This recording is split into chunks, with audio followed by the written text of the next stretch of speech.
ശ്ലോക 27. കൃതാദൗ ബഹവോ ധർമാഃ കലൗ ധർമ്മസ്തു കേവലം പുരാണശ്രവണാദന്യോ വിദ്യതേ നാപരോ നൃണാം. കൃതാദൗ, കൃതയുഗത്തിൽ നിന്നും തുടങ്ങി. അതായത് ഏതൊക്കെ യുഗങ്ങളാണ്? കൃതയുഗം, ത്രേതായുഗം, ദ്വാപരയുഗം എന്നീ യുഗങ്ങളിൽ ബഹവോ ധർമാഃ, ധർമ്മങ്ങളും പലതുണ്ടായിരുന്നു.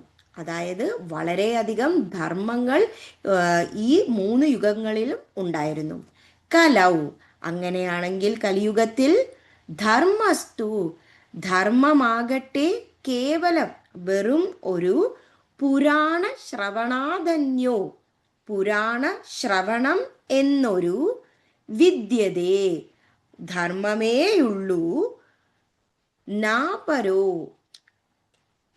മറ്റൊരു ധർമ്മവും ഇല്ല, നൃണാം, മനുഷ്യർക്ക്. കൃതാദൗ ബഹവോ ധർമാഃ കലൗ ധർമ്മസ്തു കേവലം പുരാണ ശ്രവണാദന്യോ വിദ്യതേ നാപരോ നൃണാം. കൃതയുഗം, ത്രേതായുഗം, ദ്വാപരയുഗം എന്നീ യുഗങ്ങളിൽ ധർമ്മങ്ങൾ പലതുണ്ടായിരുന്നു.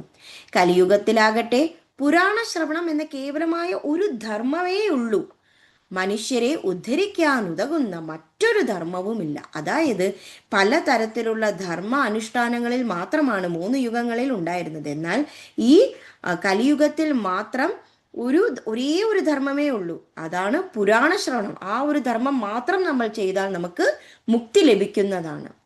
കൃതാദൗ ബഹവോ ധർമാഃ കലൗ ധർമ്മസ്തു കേവലം പുരാണശ്രവണാദന്യോ വിദ്യതേ നാപരോ നൃണാം. നാരായണ അഖില ഗുരോ ഭഗവൻ നമസ്തേ. Thank you.